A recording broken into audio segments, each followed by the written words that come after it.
Friends అందరికీ ఇక తల్లిదండ్రుల ఆత్మీయ సమావేశానికి ఇక నేను మా వారు రెడీ అయిపోయామన్నమాట. యాక్చువల్గా అదే రోజు మేము ఊరు నుంచి వచ్చాము. మా వారికి హాస్పిటల్కి వెళ్ళున్నాను అనమాట. ఎందుకు వెళ్ళాను అనేది నేను నెక్స్ట్ వీడియోలో షేర్ చేస్తాను. ఇక ఇద్దరు పిల్లలకి ఒకేసారి తల్లిదండ్రుల ఆత్మీయ సమావేశం ఉంటే ఎలా ఉంటుంది చెప్పండి. ఇక మా వారైతే బాబు దగ్గరకు వెళ్ళారు, ఇక నేనైతే పాప దగ్గరికి వచ్చాను. వచ్చి రాగానే పసుపు కుంకుమతో మంచిగా వెల్కమ్ చేశారనమాట. ఇంకా ప్రోగ్రెస్ రిపోర్ట్ కూడా ఇచ్చారు, సైన్ చేసేసి ఇంకా పేరెంట్స్కి గేమ్ కండక్ట్ చేశారు, లెమన్ స్పూన్ గేము. ఇక ఫస్ట్ రౌండ్లో నేనే ఫస్ట్ వచ్చాను అనమాట. ఆ ఎగ్జైట్మెంట్లో నేను ఫస్ట్ వచ్చాను, గిఫ్ట్ వస్తుంది అనేసి సంబరపడిపోయాను. నా మట్టి బుర్రకు తట్టలేదు ఇక ఫైనల్ రౌండ్ ఉంటుంది అనేసి. ఏదైతేనేం పిల్లల సంతోషం కోసం పార్టిసిపేట్ చేశాము అంతే.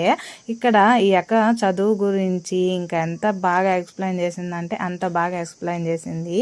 ఈ వీడియో